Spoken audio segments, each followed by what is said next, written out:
I was so over-adrenalated that night that I don't think I slept for 3 nights. It really took me a long time to settle down, and you kind of relive every moment and every bid.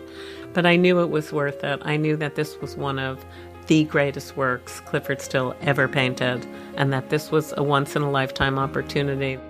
Sotheby's is the temporary custodian of some of the world's most rare, remarkable, and coveted art and objects. In each episode, we'll be exploring the significance and journey of an extraordinary work told by those who know it best. This is The Specialist. On today's episode, the unique auction of 4 Clyfford Still masterpieces from the estate of the artist to support the founding of a museum in his honour. Lisa Dennison both orchestrated the sale and helped acquire 2 of the works on behalf of another client. Lisa is chairman of the Americas and, over the years, has developed outstanding relationships with the world's top collectors, artists, and art professionals. Her expertise, particularly in abstract expressionism and the New York School, is vital to Sotheby's global team. She joined after a distinguished 29-year career at the Guggenheim Museum in New York, making her well-placed to nurture the special relationship between museums and the market. Let's join Lisa now with more. Some of my best moments at Sotheby's are when I am working with museums. So the Clyfford Still museum situation was obviously the apogee of my career. In November of 2011, we had really a banner sale. We sold many, many extraordinary things in that season. But the most exciting for me was a group of 4 paintings by Clyfford Still that we sold in order to benefit the endowment of what was a soon-to-be-opened dedicated museum to the artist's work in Denver, Colorado. There are very few works by Still in private hands. There are some, but not many. But at the time of our sale, only 11 works by the artist had come up for auction over the past decade, whereas in the same time period, over 100 Rothkos had come up. Clyfford Still was really considered to be one of the most important artists of the 20th century, and he was amongst what we call the first generation of American abstract expressionist painters. He was really a titan, a monumental figure in this movement. He was born in North Dakota. There was something about the landscape and the character and the ruggedness of that landscape where he was born that was to inform his work. All of the artists were kind of finding new languages and ways to address universal themes of life, of death, of freedom, and Still really was trying very hard to express something that was really inexpressible in a way. These are themes that if you take away figuration and you take away language and you are left with an abstract vocabulary, how do you express issues and topics in a way that are both universal but personal at the same time? This was his complete obsession.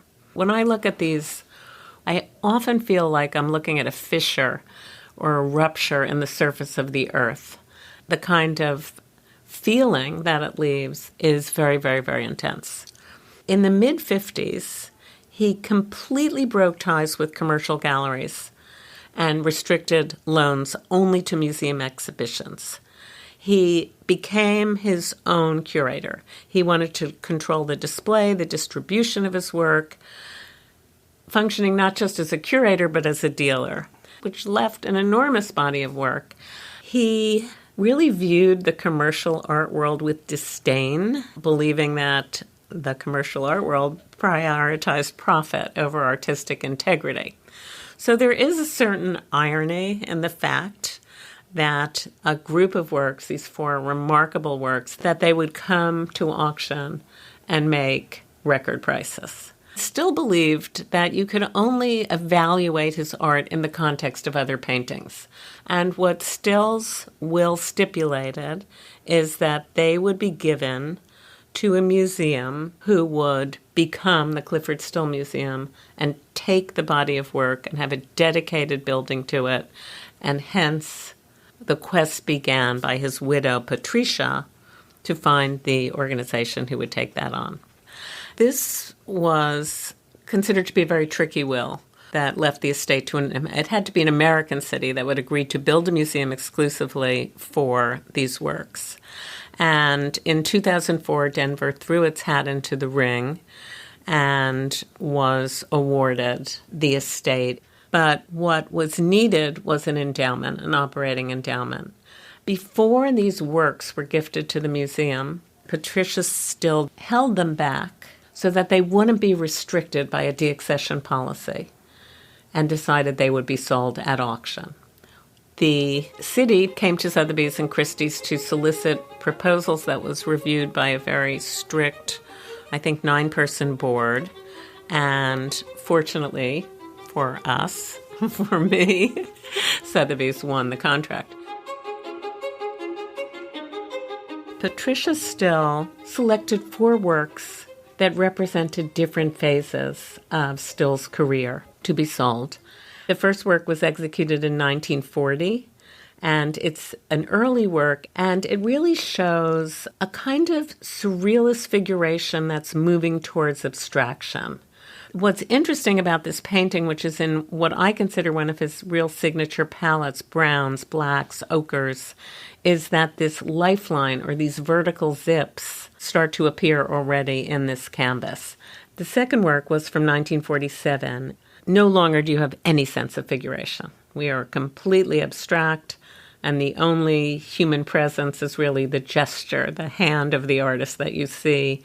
The painting that ultimately made the world record price was much larger. It was 93 by 79 inches, and that is important because Still was an artist who really, to me, the bigger the scale got, the more impressive the works were. He was someone who needed expanse to really express his ideas and concepts about the human condition, about the world we live in.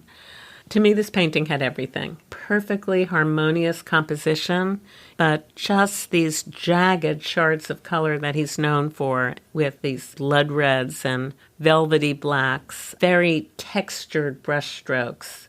It was really a masterpiece. So now here we are in 2011, and we put an estimate on the painting of $25 to $35 million. 4 bidders competed. I was one of them, and the painting brought $61,682,500. The previous auction record for Clyfford Still was $21.2 million.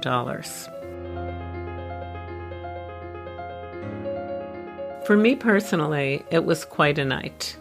I sold 2 of the 4 paintings, and 2 of the 4 of them went to the same collector who had never transacted in contemporary art before. That was thrilling for me, not only because we bought the masterpiece, but we went on to buy the late work as well. The later work was from 1976.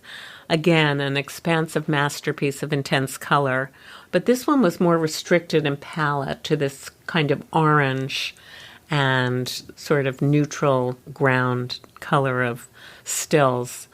And I didn't really expect to be bidding on the painting, but as my client was listening in on the bidding, he actually thought there was value there and that perhaps it was even being undersold, and we won that one too. I was shaking like a leaf. I will just never forget taking a breath after the sale and saying, wow, what just happened? The group itself totaled $114.1 million. The sale was obviously a triumph. Sotheby's had done its part. It had found exceptional homes for all 4 works. The prices exceeded expectations. The endowment was firmly secured. And it was an amazingly happy ending for the museum. It opened in 2011. I was thrilled to visit the museum. It exceeded expectations.